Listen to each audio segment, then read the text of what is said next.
আসসালামু আলাইকুম everyone, welcome to my new blog. তো আজকে অনেক দিন পর চলে আসলাম একটা নতুন ভিডিও নিয়ে। কেমন আছেন আপনারা সবাই? আশা করি ভালো আছেন। তবে দেশের যে অবস্থা, ভালো না থাকাটাই স্বাভাবিক। তো তারপরেও বলবো সবাই ভালো থাকুন, সুস্থ থাকুন, আর বাসায় থাকুন, সেফ থাকুন। তো যাই হোক, এই ভিডিওগুলো আসলে অনেক দিন আগের, যখন আমাদের দেশে একদম অনেক বেশি গন্ডগোল চলতেছিল আর কারফিউ জারি হয়ে গিয়েছিল।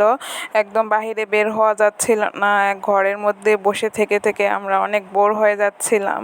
তখনকার এগুলা ভিডিও করে রেখেছিলাম, নেটও ছিল না, সব কিছু বন্ধ ছিল দেখে এগুলো আপলোড করা হয়নি। তো সেই ভিডিওগুলোই আজকে আপনাদের সাথে শেয়ার করব। তো দেখতেই পাচ্ছেন এখানে পরোটা বানানোর প্রিপারেশন চলছে। আসলে ওই দিন সকালে আমরা সবাই ঘুম থেকে উঠে পরোটা দিয়ে নাস্তা করেছিলাম।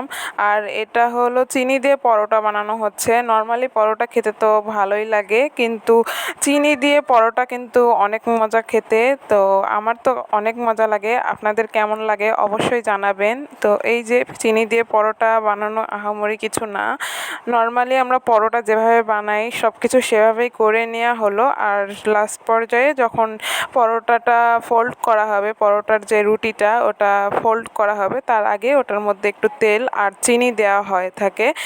দেখতেই পেলেন আমরা কিন্তু ভিতরে চিনি দিয়ে দিয়েছি। এরপরে এটাকে মুড়িয়ে নিয়ে আপনারা যে কোনো একটা শেপ দিয়ে পরোটা ভেজে নিতে পারেন। এটা চারকোনাও হতে পারে। আমরা ত্রিকোণা করেছি, মানে ত্রিভুজের মতো করেছি কিছুটা। তো এইভাবে আমরা পরোটাটা করে নিলাম। এবার একইভাবে বাকি পরোটাগুলোও আমরা তৈরি করে নিয়েছিলাম। এবার এটা সুন্দর করে ভেজে নেওয়ার পালা। তো ভেজে নিতে এই পরোটা একটু মিডিয়াম আঁচে করতে হবে, কারণ এটার মধ্যে যেহেতু চিনি দেওয়া আছে, তো চিনিটা কিন্তু ভেতরে থাকলে এটা যদি জোরে জাল দিয়ে ভেজে নেওয়া হয় তাহলে ভেতরের চিনি থেকে পানি বের হয়ে সেই ভেতরে কাঁচাই রয়ে যাবে, শুধু উপরে কিন্তু পুড়ে যাবে। তাই আমরা এটা একটু মিডিয়াম আঁচে সুন্দর করে ভেজে নেব। তো দেখতেই পাচ্ছেন এখানে আমরা পরোটাটাকে সুন্দর করে মিডিয়াম আঁচে ভেজে নিচ্ছি, আর এটা সুন্দর করে ফুলেও যাচ্ছিল। এবার এটার মধ্যে একটু তেল দিয়ে পরোটা যেভাবে ভাজি আমরা ঠিক ওইভাবেই ভাজতে হবে, শুধু একটু মিডিয়াম আঁচে বললামই তো। তো যাই হোক, দেখতেই পাচ্ছেন এটা এভাবে ভেজে নেওয়া হচ্ছে। আর এটা দুই পাশেই সুন্দর করে লাল লাল করে ভেজে নিতে হবে, তাহলে ভেতরের চিনিটাও গলে সুন্দর করে হয়ে যাবে, মানে পরোটার সাথে মিক্সড হয়ে যাবে। আর উপরেও সুন্দর মতো লাল লাল হবে, দেখতেও ভালো লাগবে, আর অবশ্যই খেতে তো অনেক ভালো লাগবে। আমরা এভাবেই করেছিলাম। আর দেখতেই পাচ্ছেন একটা পরোটা হয়ে গিয়েছে, সুন্দর লাল লাল করে ভেজে নিয়েছে আমার খালামণি। তো এই পরোটা আমার কাছে অনেক ভালো লাগে, আর পরোটাটা ওই দিন খেতেও অনেক মজা হয়েছিল। তো যাই হোক, পরে আমরা বিকেলবেলা ওই দিনই আবার আরেকটা নতুন রেসিপি করেছিলাম। আর সেই রেসিপির জন্য প্রথমে আলু সিদ্ধ দিয়েছি, এরপরে ধনেপাতা, কাঁচামরিচ আর পেঁয়াজ কুচি করে নিয়েছিলাম। এরপরে আলুটা সেদ্ধ হয়ে গেলে খোসা ছাড়িয়ে সেটা আমরা আলু ভর্তার মতো ম্যাশ করে নিয়েছিলাম। আর এই ভর্তার মধ্যে কিছু উপকরণ দিতে হবে। সেটার জন্য আগে যে পেঁয়াজ আর মরিচটা আমরা কুচি করে রেখেছিলাম, সেই পেঁয়াজ আর মরিচটা সুন্দর করে ভেজে নিতে হবে। আসলে আমরা বানাচ্ছি পাউরুটির একটা রেসিপি। এটা আমরা আগে দেখে রেখেছিলাম, কিন্তু তৈরি করার মতো সময় হয়ে ওঠে নাই, তাই আমরা এগুলা পরবর্তীতে করেছি ওই দিনগুলোতে যখন আমরা সবাই বাড়িতে ছিলাম। একদম লকডাউনের মতো, করোনার কথা মনে পড়ে যায় ওই সময়গুলোর কথা চিন্তা করলে। তো যাই হোক, দেখতেই পাচ্ছেন এখানে পেঁয়াজ আর মরিচটা একটু লাল লাল করে ভেজে নিয়ে সেই আলু ভর্তার মধ্যে দিয়ে দেওয়া হয়েছে। এরপরে এখানে দিয়ে দিলাম একটু লবণ, আরও দিতে হবে জিরে গুঁড়ো আর গরম মশলা গুঁড়ো। তো সব কিছু দিয়ে এটা ভালোভাবে মিক্স করে নিতে হবে, দেখতেই পাচ্ছেন। এরপর সবগুলো মিক্স করা হয়ে গেলে যে ধনেপাতাটা কুচি করে রেখেছিলাম সেই ধনেপাতাটাও দিয়ে দেওয়া হলো।